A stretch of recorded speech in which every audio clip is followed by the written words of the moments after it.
Okay, take it this sound now.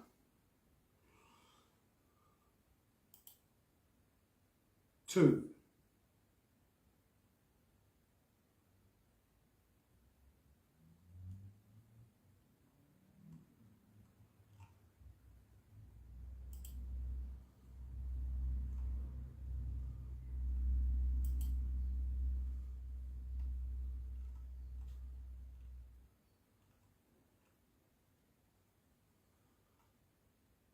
Okay.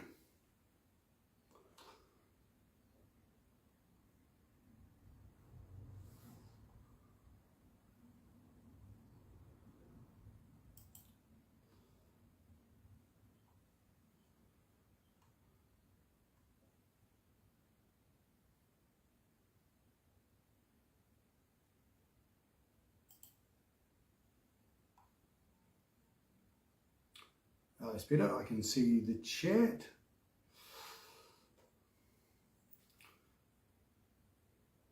Can somebody in the chat tell me what the audio is like? As long as you can hear me, that's what we need.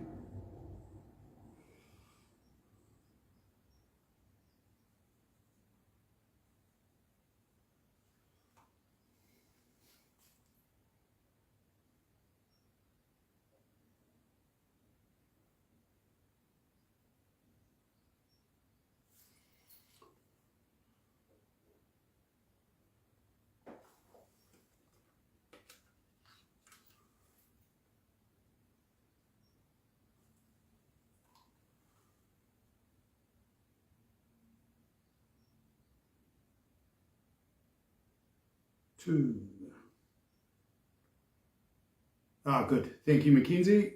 I appreciate that. And I can see the chat, which is very helpful as well. Cool. So this is going to be a very informal talk, less like a TED talk and more like a pep talk. So first thing I'm going to do is a couple of shout outs to some people that make all this stuff possible. My wife Miriam in the office, number one. Number two, like we wouldn't be doing any of this. We've had a couple of weeks of different activities in Dunedin and here, and they've all been made possible by the Arts Council, the Waitaki District Council, Otago Museum, which is part of the Dunedin Council, the Otago District Council. Yeah, so, and I'll better look at my shout outs so I don't forget anybody. There is also Kiwi Blues and Roots and New Zealand and Australian Musicians Networking, which is organisations I'm involved in that make all this stuff possible and promote all sorts of things for all sorts of bands all over New Zealand. And likes of New Zealand and Australian Musicians Networking have kind of launched some really amazing young artists that I'm not going to say any of the names because it sounds like as an organisation we're gloating, which we should, but you know who you are, and we had some small part at the beginning, and they're probably a good example of what we're talking about today, so I will actually say their name. Amazing band Alien Weaponry. They sort of did screamed and yelled and jumped up and down and said we're going to do big things on New Zealand Musicians Networking, and they did. They're still out there doing festival circuits, and they're an amazing band and a great example of Kiwi ingenuity. They've also got an amazing Māori flavour to what they do, and they speak out about really great topics like mental well-being and things like that. So Alien Weaponry, check them out if you like a bit of loud metal. They also incorporate their Māori culture, and one of these songs got these big heavy riffs and the haka in the middle of it, so it's very loud and exciting. Cool.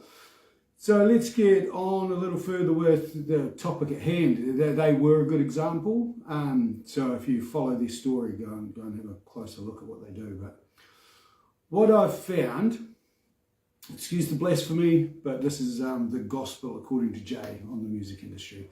And what I've found is different people get different results. So I'm not saying do everything I've done to get there, because times have changed with technology and all that sort of thing. And yeah, different people get different results. Your mind will work in a way that mine doesn't, and that's what's really beneficial for everybody in the industry. I'll even learn things from other people that are not making a living yet, and you know, we should all be trying to be who we are in this. So anything I say that sounds like old man rambles, try and think of what the modern equivalent of sticking posters on walls is. Well, it's pretty obvious that that's social media today, because of some of the things we did in the 90s. I don't know that you're allowed to put things on lampposts in many places in the world anymore, because we would put them anywhere, and I hired some young people to put some posters up to promote what we were doing, and they put them all over this beautiful marble building and got me into a lot of trouble. But that's a whole nother story. So this is one of the hardest industries to make it, as it were. That's a relative term to what you do. You decide whether you've made it, not somebody else. You know, and for me, it was not about. It was never just about the money.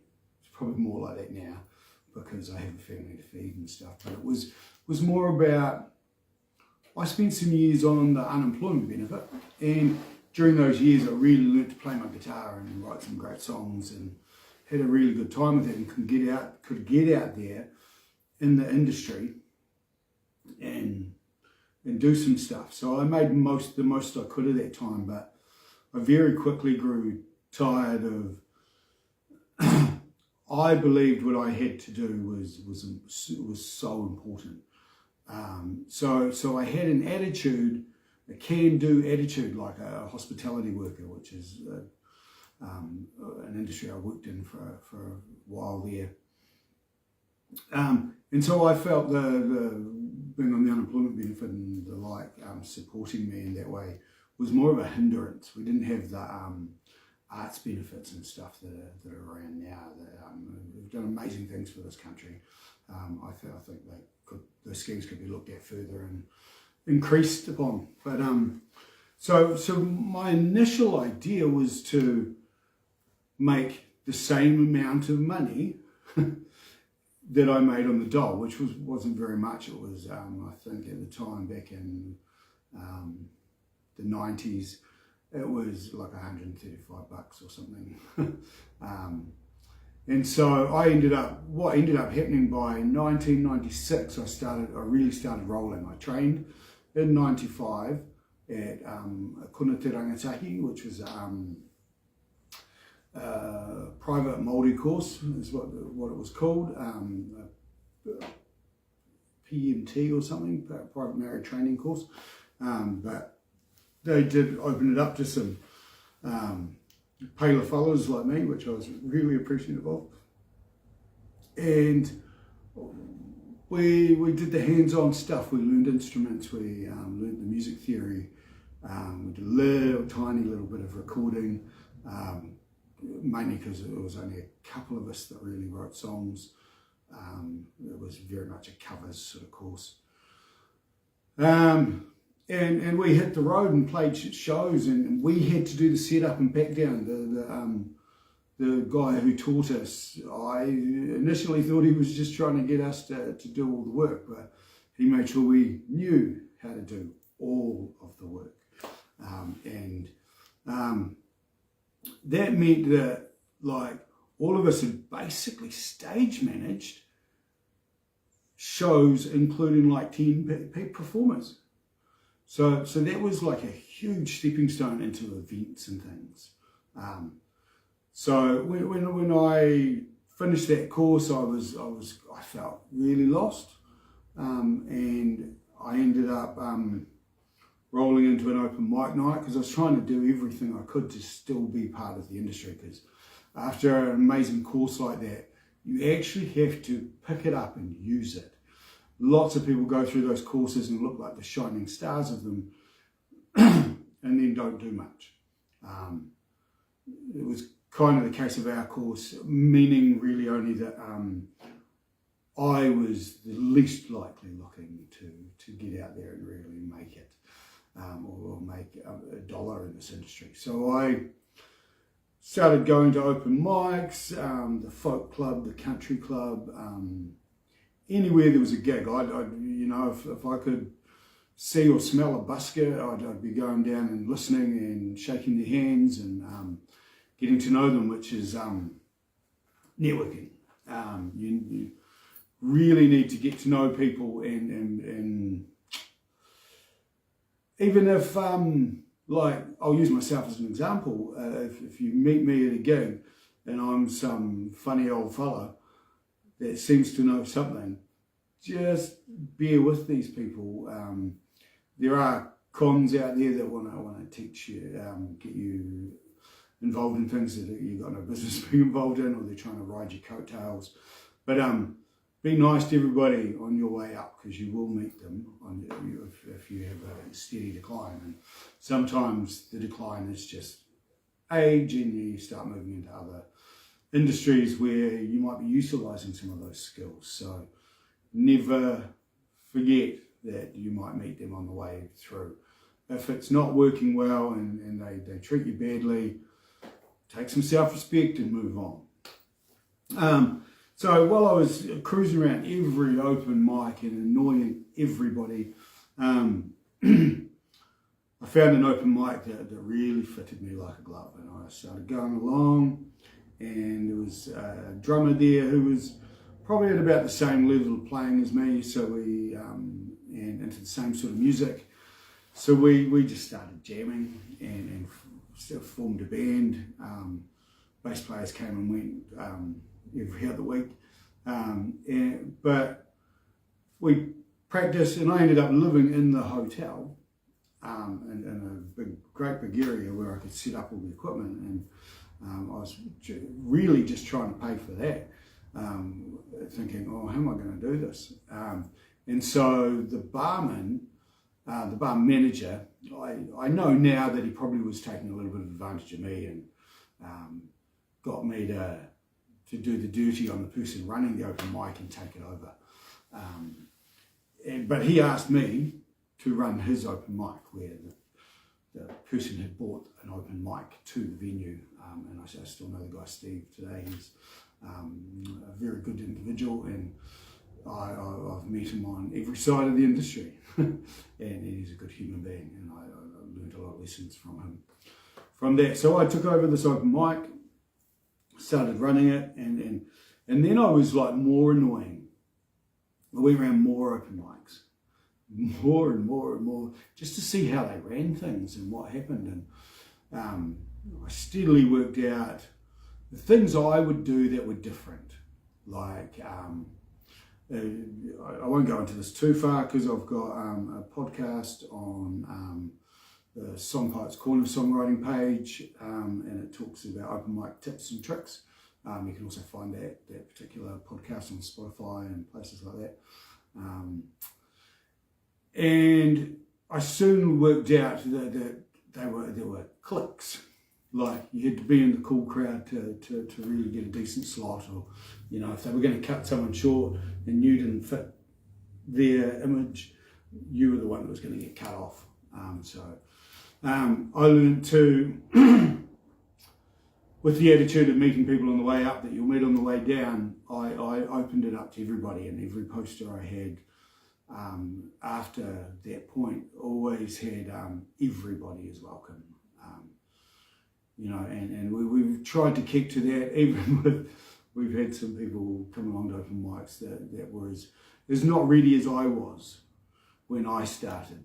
Like, I really wasn't ready to be doing that stuff, but I've now opened the doors to those people a lot better, and some of them have gone on to do great things as well. So the open mic led into other events. So I started getting into we ran the Battle of the Bands. I was doing my own shows and shows with other people. And after a while, like of doing this stuff and really just trying to do anything I could within the point in the industry I was, there was a cap, and the cap was my own ability to learn new stuff. I didn't even know how to learn, to be honest, when I look back. So always be re-educating yourself and look for things, resources like this, where you find out how other people have done things. So all your skills in the music industry are transferable and they're monetizable. So just to continue my story a little, and when I'm done with that, I'll go into the nitty-gritty of a few things about how to really get yourself out there in lots of different ways you can do it. And again, these things are all really transferable into a modern technological age that we live in today. So,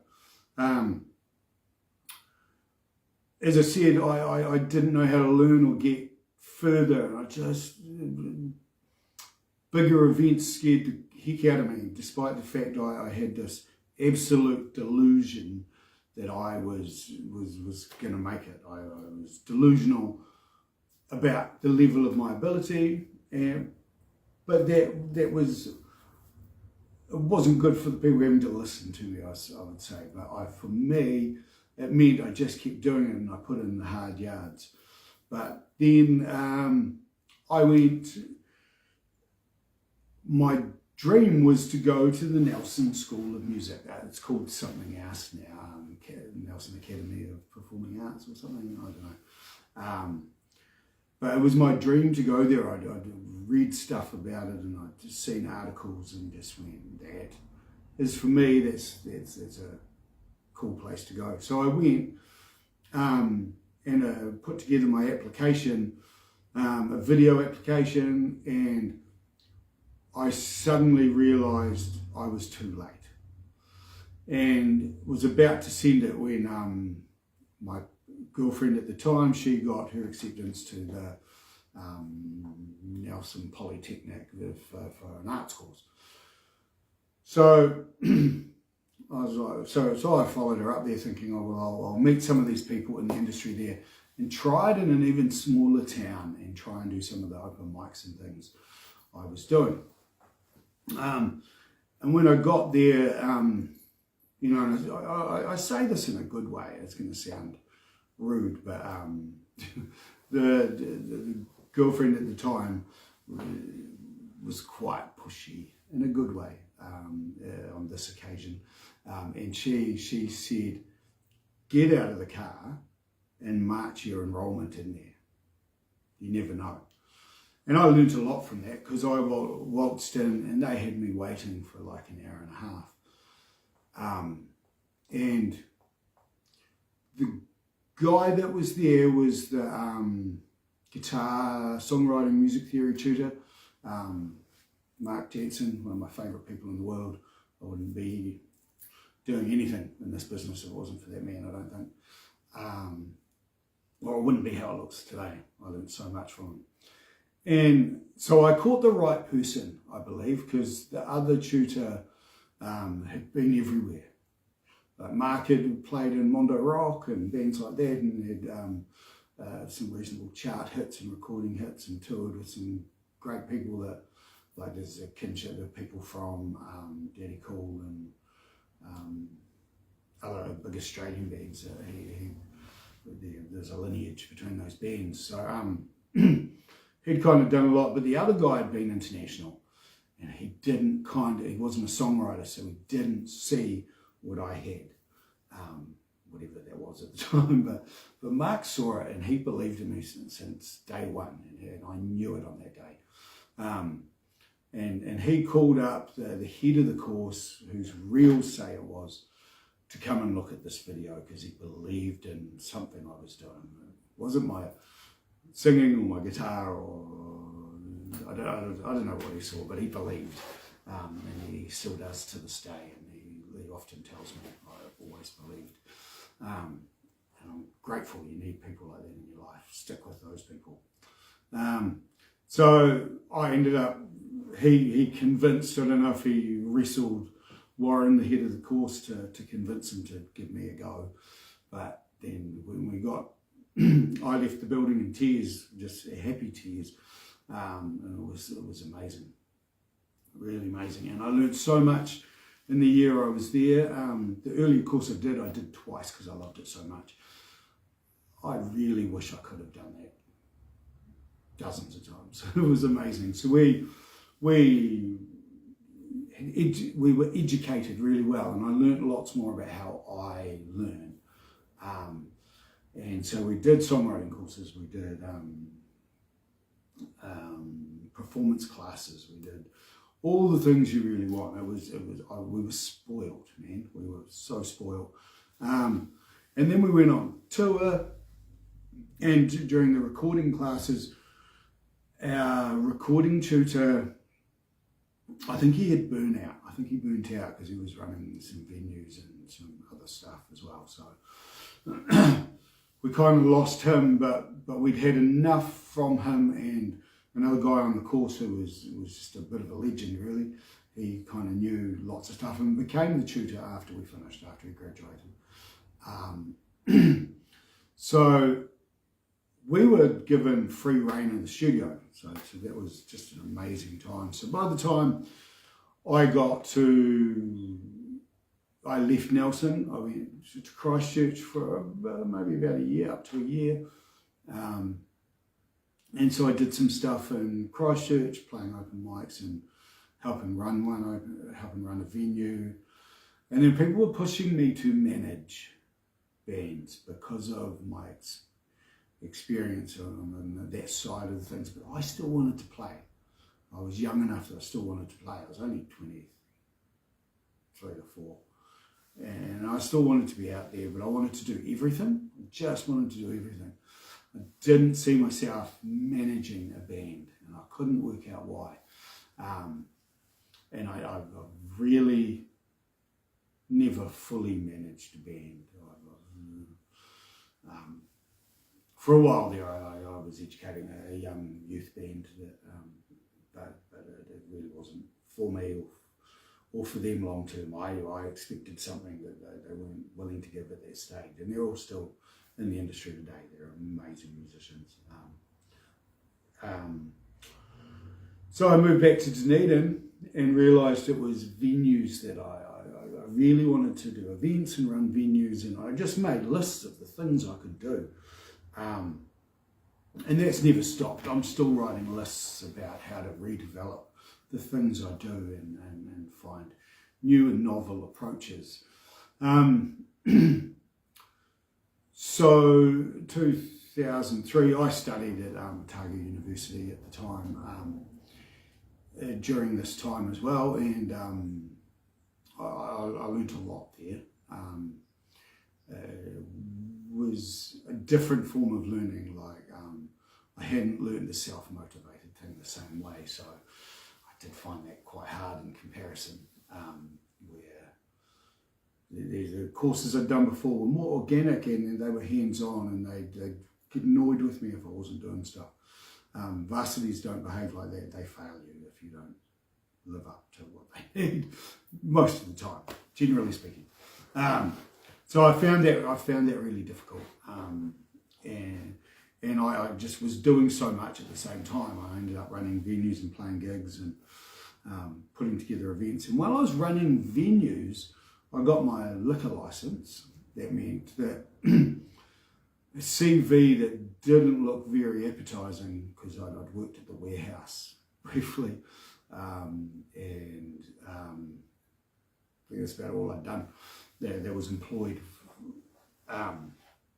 by other people, so I didn't have a CV to speak of. So when I got my liquor license, it means it's a general manager's license, is what it's called. So on a CV, people are like, oh, you were in management. And effectively, as entertainment management goes, I was. And then I learned the liquor license inside. So I utilised that to move myself forward, and while running several venues in Dunedin and putting on showcases and things, I really got to experiment with the different things I could do. So when I stopped running the venues, because this is where I learned about what a musician actually does. So musicians are majority independent contractors. So we haven't got a permanent contract with a venue. We roll in, do what we've said we'll do, and leave. So that means if they treat you badly at the venue, play nice. Don't be walked on either. Be strong. But if they're going to treat you bad, you're not going back there. You just don't need to. So I learnt that valuing myself as the product was far more important than pushing and using that insatiable appetite. And I wasn't employed by those people. I was contracted by them. So I'm like a plumber coming in. You don't tell the plumber how to plumb the toilet. So I learnt that value within that. And sort of I also learnt like a punk rock attitude about how to conduct business. If you know anything about punk rock, they didn't really know how to play their instruments, but they kept going. And so what we took that to was posters and the like, trying to get the word out there. We would make our own posters with whatever was available. So the first posters of my first band, the poster had a little piece of paper that was white on a photocopier so that there was a white spot. And I had long hair at the time, and I stuck my face so there was hair, and like just looked terrifying, like something out of a horror film. And the white bit, I could write in there what the venue was and the date and time, etc. So they're pretty average sort of posters. I've still got one. They look pretty gnarly in some ways. If you could do a digital version of the same thing, it was probably quite creative. And then we couldn't afford glue. We spent all our money on photocopying or using friends that had businesses or churches and things like that to print some posters. And we would do that in several places so we could get 150 posters for a small city like Dunedin. And stuck them up. We realised we couldn't afford glue. We were like, what are we going to do? So what we ended up doing was we made glue out of flour and water, which leaves a real mess. So lots of people weren't very happy with us about the way we did it. Where wallpaper paste is pretty cheap and that will not look so grimy and messy. Probably suited our posters, but we learned a lot from that about running from the smell of an oily rag. Like, use what you've got.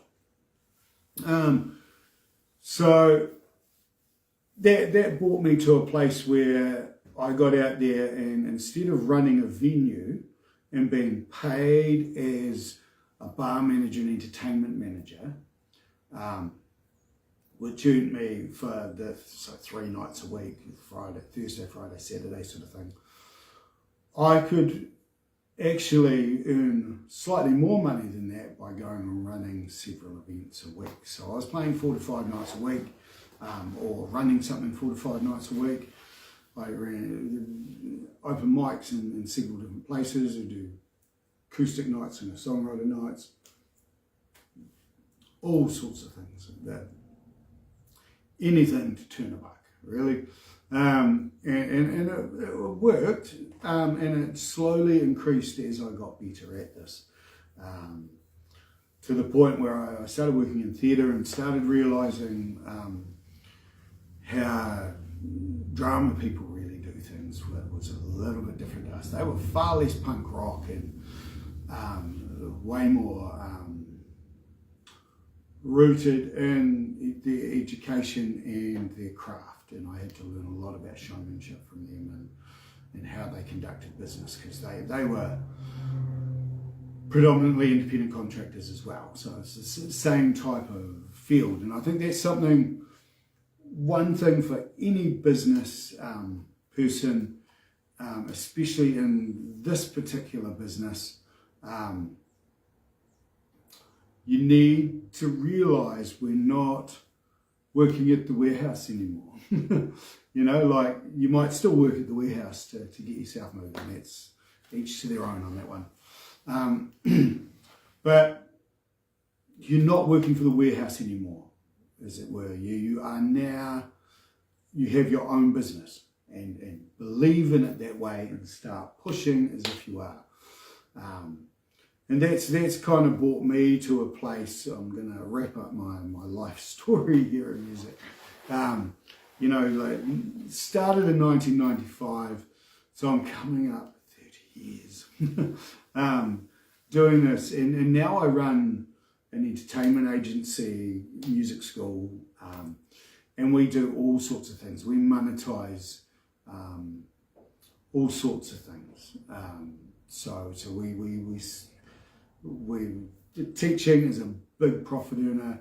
I've been on the road for all those years, especially the last 12 years. I was just on the road constantly. We moved back to Oamaru with my amazing wife, who's also a musician and very understanding. You really need to partner with someone who gets it. So because she's a musician, we still wanted to have children, do all the family thing, but she understood what I was needing to do to make us the living. And I've slowed down now. I can't. Road life is can be pretty rough. There'll be a whole nother talk one day, or on one of my podcasts about how to look after yourself on the road. Anyway, so now I've got a fully functioning business that makes me a proper living, and I can support my family. And it hasn't always been easy to get to that place. So let's go back a bit and talk some finer details about how you can do this, because my story is unique to my era. As in the 90s, we didn't have social media. So we will talk a little bit about social media, and a little bit of a whole bunch of things that you can invest in. So let's go back a step to the type of entrepreneurs you need to be to really make a living in this business.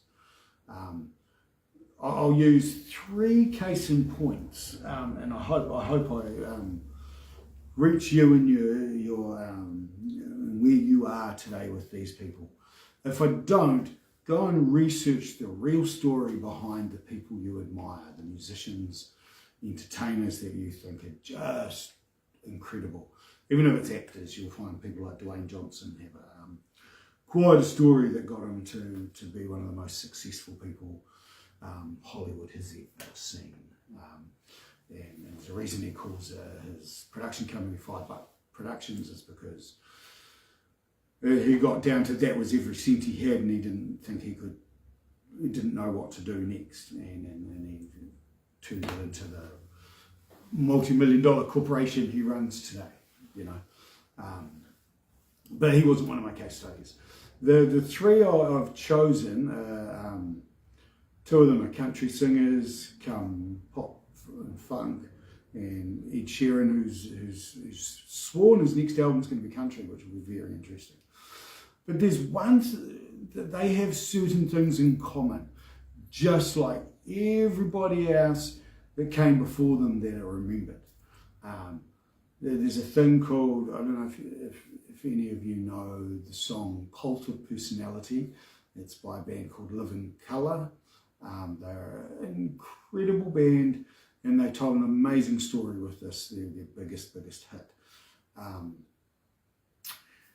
It's worth going and listening to and understanding what it is they're talking about. There's a great interview with CM Punk, who's a professional wrestler, who uses it as his theme song, and he explains why. Because he got the formula is that Mussolini and all those great people from history, the great Abe Lincoln, all those people, they had one thing in common, and it was this, the cult of personality. Like, they were insatiable. They decided that this is what they're going to do.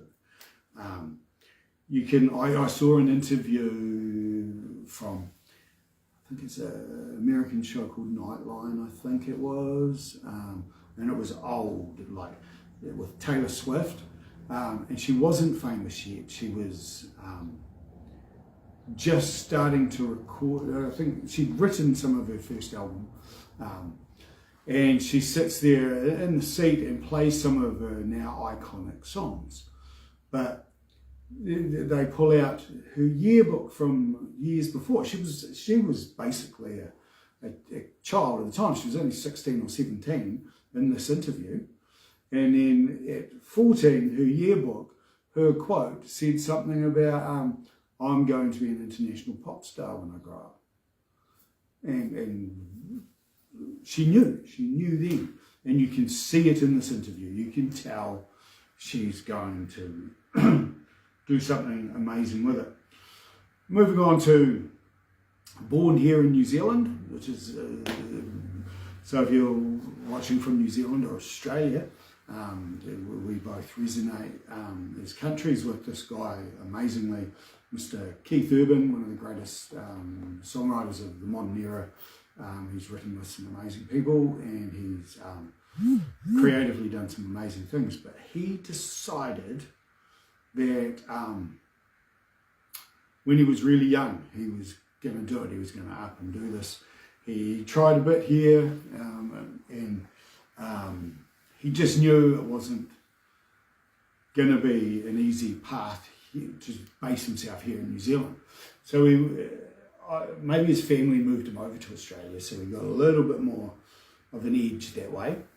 But he even knew over there, he looked around him, and I've seen an interview with him. Look at interviews with these people, and you'll see documentaries and things show just what they were capable of doing and why they just were not going to back down. Keith Urban looked around and realised the country music that goes on at the time here in New Zealand and in Australia, which is cultivated and grown a little, probably, and thanks huge part to things he's done. He looked around, and it was like a dueling banjos kind of country, not, like this was in the mid-90s, and he was looking around and seeing Garth Brooks jumping up and down on the drum kit and doing crazy things. That was not going to be go so well in country venues in Australia. So he looked around, he looked at his band, he knew he had a good band, and he did a couple of television things and just went, no, I'm out of here. Went to America, moved to Nashville, Tennessee, which is like the mecca of country music. Now it's just the mecca of music. It's really a music city. And that took some real courage coming from a Kiwi-born boy, brought up in Australia mostly. It took a lot to actually pick up and believe in yourself that much. And then he did the work, if you watch those interviews. Ed Sheeran, I don't know if a lot of people know this, because Keith Urban didn't always say he was from New Zealand or Australia. He just got out there and was being a songwriter. Ed Sheeran is still renowned for being British. He's a British entertainer, But he moved to America before he had a big hit, because he knew he needed to move and shake in those areas. So picking up that ball and really running with it will get you more results. Having the courage to move if you need to. So this is one of the hardest industries ever to make money. Someone else in entertainment, I met a guy who was uncle of a young girl that lived with us for a while, who I used to refer to as my foster daughter. She's an amazing young lady, and her uncle would come and visit. And then when he realised I was in entertainment, he was on. He'd been on Shortland Street, TV shows and movies, and quite a lot of ads that you probably know. He was one of the original Mighty 10 ad guys before the Big is Better guy. And so he said to me, Jay, I've got a bit of advice for you about the entertainment industry. I said, yeah, please, go, tell me. And he said, thing you've got to work out is this business is no money or silly money. And I didn't totally get what he meant, because me being one-eyed and insatiable with that cult of personality thing, I thought he meant, okay, now you're not earning much money, but you're going to earn big money. It's not what he meant. And I had to learn this the hard way. He was talking about budgeting. So when you start getting gigs, as a lot of people learned in the pandemics, didn't go back to gigging, because they were like, this could all fall on top of us and it could be all over. And it could have been for lots of people, companies, organisations. But what he was saying was, you get a gig, especially in their acting field, you might make a decent amount of money and then be a month where you're not earning money. So don't go and buy a new car as soon as you, if that's the investment you're going to make, think it through clearly, the investments you're going to make with your vehicle and equipment. And, but you've got to pay the rent, you've got to do all those things. Cool, and anything can be monetized that you can do in this industry. So I made money doing a bunch of things. I'm going to list a bunch of them just so you get an idea. If I was sitting on the other end of this talk, I'd be writing down possibilities that came to mind as I was learning this. So obviously I talked about open mic. I now do podcasts about all sorts of things, showcases, contests, teaching. I worked as an advisor to festivals and events, running some of these festivals and events, being a DJ, which software is out there that's free, that is good enough to use live. I've played agent, I've managed and mentored artists, recording other people, selling my own recordings, running karaoke events, and funding.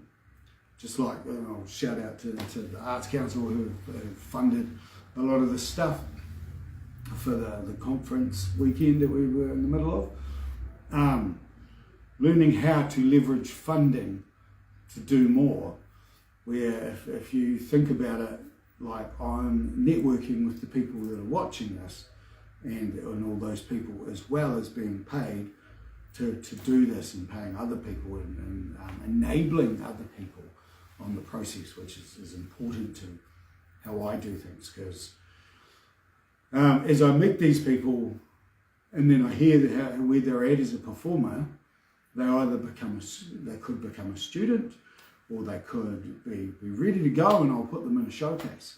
And then I'm enabling them while making some coins myself. And they're building and learning how to make a living or making money at the same time. So the tutors that are working for us this weekend, they're all earning a nice wage for this one. Like we've got to a place where we can pay these people well. So always pay someone their worth. So every one of those skills are leverageable. This is a big one. Jam with people and connect. So networking. We used to talk, before it was social media, which is, again, a whole nother topic that really frustrates me and excites me as well. So social networking is what it used to be called, because musicians and other forms of businesses would use it much like LinkedIn is used now, but then LinkedIn is just the professionals. Well, it's arguable too, but the idea is that it's just the professionals. But social media in general is about networking still. So getting your voice out there and networking. Don't forget to network. And joining clubs, like the musicians clubs, the clubs and societies, folk clubs, country clubs, those sort of things, and get to know people in them, because they're allies who will help you when you need it, and be ready to do them favours. You might want to get a drink.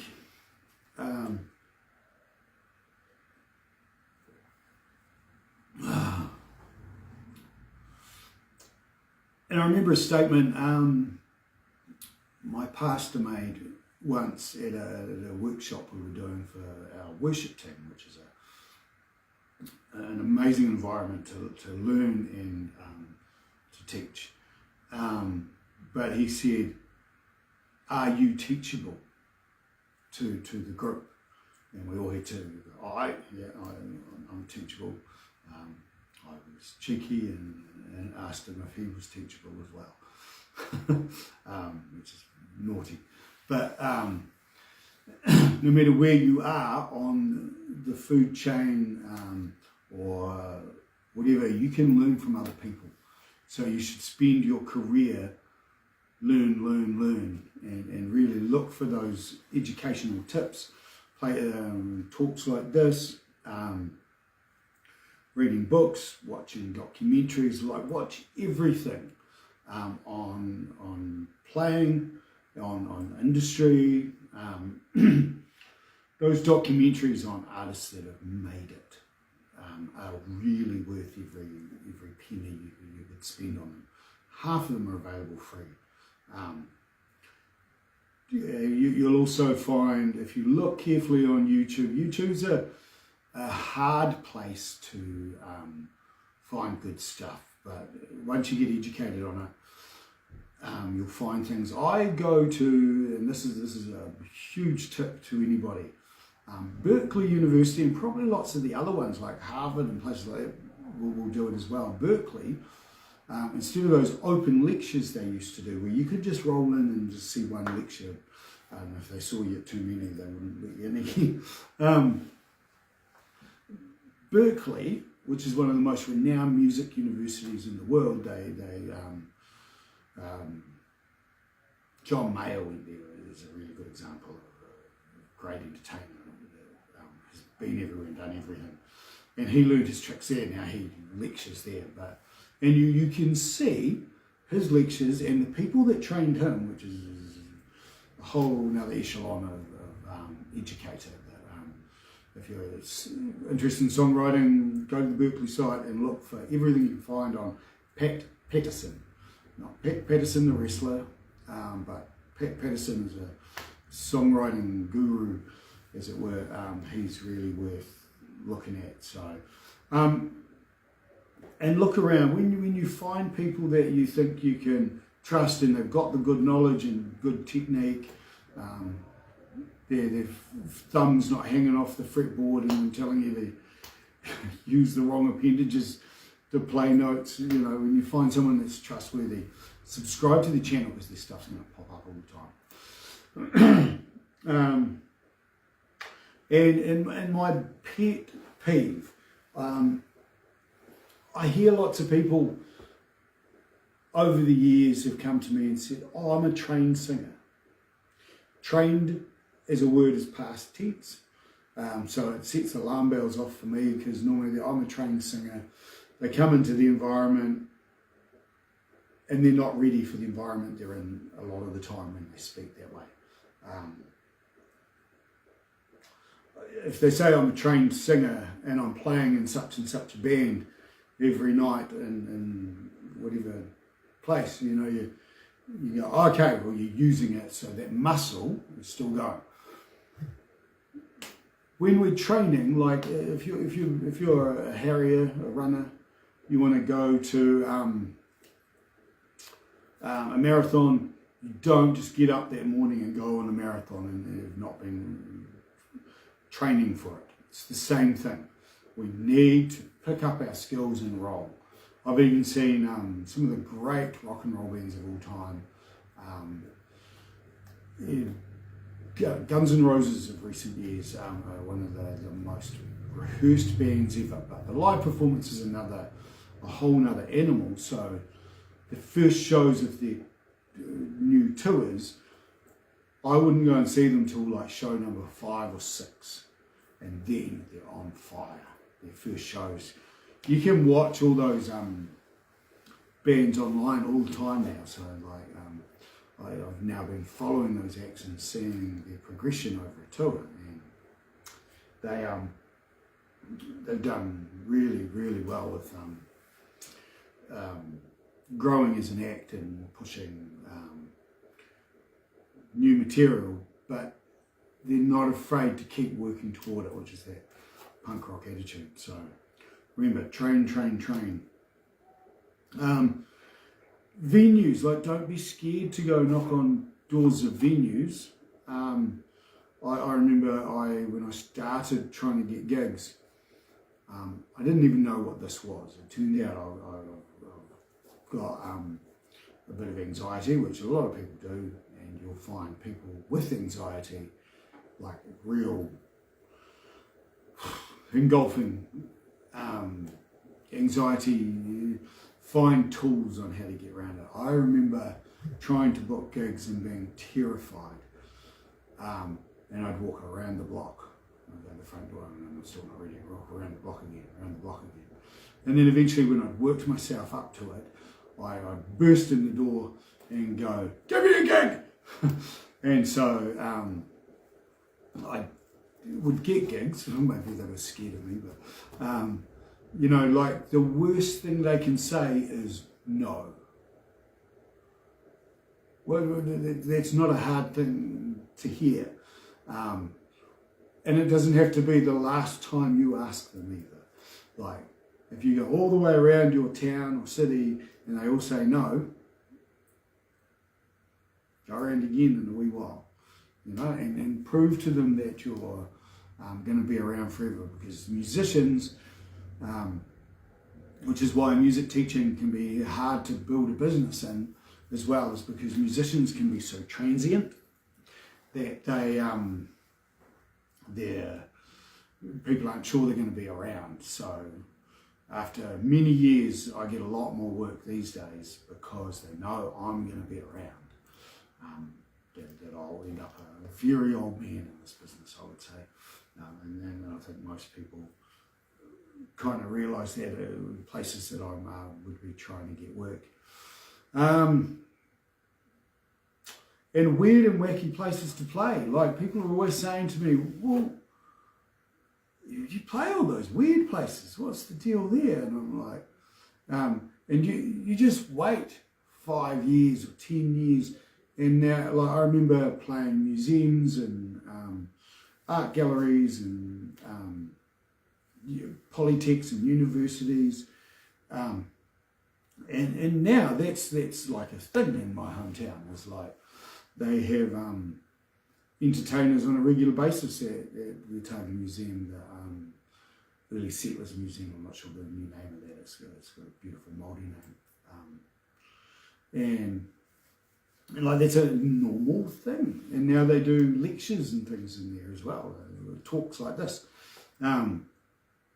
So there's don't be afraid to try those things. Like I've played events where I'm just playing in a garden somewhere, you know, or the public gardens, or fancy places where they do weddings and stuff, but just playing open days and playing in the gardens, or by the waterfall, or, you know, like really strange things. Busking is a good way to make extra dollars. There's some way of monetizing anything you do. And I hope you've written a list of these things you can do. And don't be afraid to send things through to me. I'm happy to talk to people, and I'll try my absolute best to find the time to talk to you about all these things. That's part of what I do as a mentor anyway. So all right, and real experiences on stage. Like there was a saying when I first got in the industry. I remember people walking off stage at open mics and going, and it became this saying around town, like, I know you play like Jimi Hendrix in your bedroom. And it's so true for a lot of people. Like you gear up and go, yeah, I'm ready for that stage. And then there's people looking at you. And it's like, what do I do now? So you get the nerves, and you don't know how that's going to affect you. So the real experience is on stage.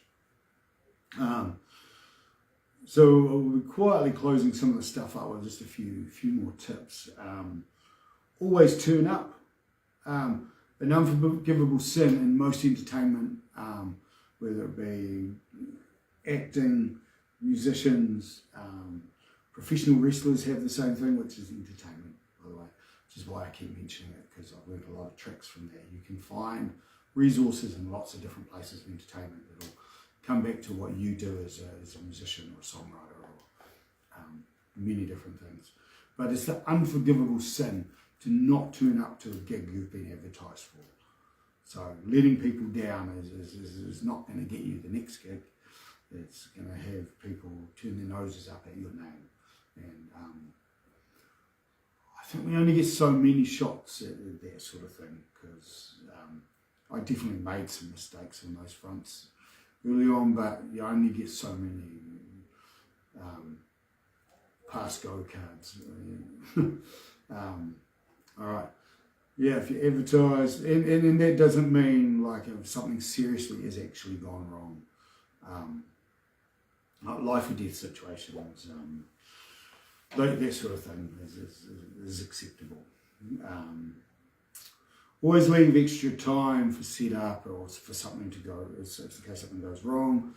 Everyone wants to talk to you while you're setting up. If you're running the event, the last 20 minutes will be people messaging you saying, oh, what time is your talk today, Jae? That's not a dig at anyone who asked me today what time it was. But that's what happens at events and things, is someone's going to be asking you when it is, oh, am I supposed to bring this and I'm supposed to do that? And that's normal with events. So you need that time up your sleeve. Communication. So always respond to the communication you have. Behave like a business person. My old boss, Hilary Beaton, she was incredible. She was very hard on me. There was times I didn't like her and she didn't like me, but I learned so much from her, because she had all these things like answer questions in a timely manner. 24 hours is too long when you reach 24 hours. That's way too long. You'll lose a gig. If someone needs to fill that gig and they're on a deadline, they want an answer right then sometimes. But it's just, again, how you build your reputation to know that you're reliable and you're going to be around. social media, I said we'd talk more about social media, and I haven't really done a lot of that, but some of you will know more about social media than me. We'll do another talk on social media. Don't be afraid to push people's buttons and share on social media. Some people get really antsy, like you've kicked their cat, excuse the expression, but they can change their notifications. It's a really immature approach to be annoyed with a business person advertising their business. Lots of people think that if you're advertising for something, it's not filling up, there's not enough people. That's not true. McDonald's have never stopped advertising, and they never will. They will annoy us for years to come. Every time you're about to watch a movie, you will have that Justin Timberlake, I'm loving it, at the beginning of the movies or whatever, ads on YouTube or yeah. So yeah, and last but not least, the last two things, each to their own. Everyone's going to get different results. If you know what a niche is like just narrowing down to the thing that makes you really, really individual. That works for some people, doesn't work for everyone. If you're trying to be a business person in this business and you want to make a living out of it, niche is not required, or even good advice for some people. As a startup business, you might have to do lots of different things. I'm trying not to be cheeky here. People don't understand what we do as musicians or entertainers or business people or entrepreneurs. Lots of people won't get it, but they'll get it later and go, how are you like the only person who there's only a certain amount of people that make a full-time living out of playing music. And they're not necessarily all the great. I know musicians that are way better than me, but I take what I do into there, and I'm insatiable, like we talked about. So take advice, listen to advice, and filter it where necessary. Just like those YouTube channels where they're doing very strange things. If it looks weird, it's probably not quite right. If their fingers are going the wrong direction, if they're not all in lines in it, if they don't make it look easy, they're probably doing it wrong, you know. So, and last but not least, don't listen to other people's negativity. And what I mean by that is people will naysay you, use it as fuel for the fire.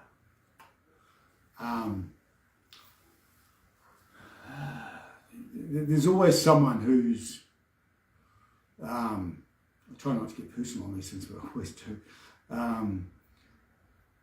My stepfather used to always, and he was just being funny, but I took everything very seriously when I was younger, which you have to learn not to.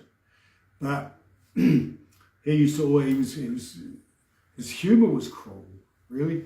He used to say, I'd be singing in my room and he'd be like, it's all right, Jamie, we'll call it, the ambulance is on its way. Like, I sounded like I was in pain, and I probably did.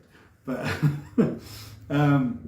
but that fueled me. It angered me so badly. It fueled me into a place that meant I was the character in the Linkin Park songs to do something and be anything but what you want me to be, to quote the song, you know.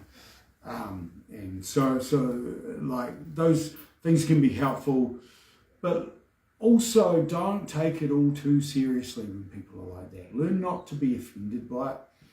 I remember a guy at the end of one of the courses I had to do, he made the statement, he was talking to everybody individually as a goodbye at the end of the course and pinpointed me and said, Jay, the music will come. He meant like he believes in me, that it's going to be awesome, I'm going to reach the heights I'm looking for. But I took it that I wasn't there yet. In my head, I was there. So I took it the wrong way, and it really upset me. And I didn't need to. I needed to take his encouragement and go, thank you, I really appreciate that. And, you know, like, you need people to believe in you, and not everyone will. Don't expect them to do it the way you want them to. I had a couple of mentors that were a husband and wife. He was amazing. He died before he could really get to see me out doing it, but he gave me my first guitar, and he was just a pearl of wisdom. That man, Rusty.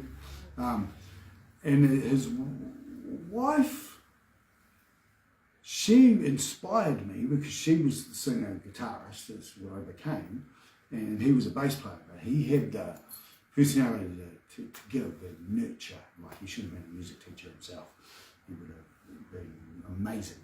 And that wasn't her personality, and it used to hurt me because she never came to shows. I still don't think she's ever seen me perform live. And she used to be like, she heard my first album, and there's a thank you to her and her husband in it.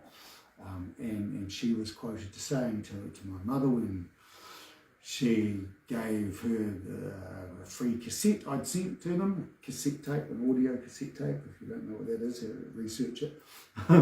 So that was the format that the music came out on at the time, and she got a free copy of the tape of my first album called One True Thing by Jae and the Rebels. And she listened to it, and she said, but that's not country. So what has that got to do with it?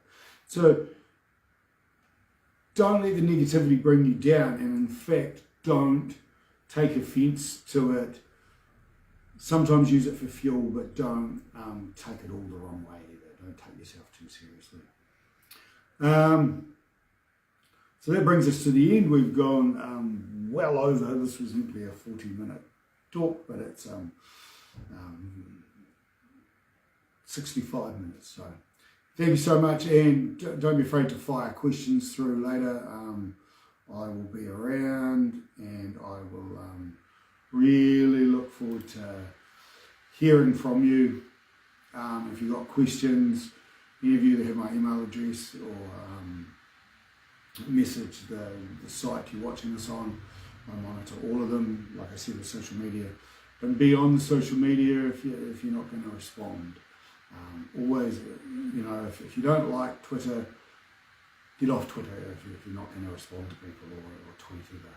If you're not going to use it, don't be on there, because it just looks like you're not active as a business.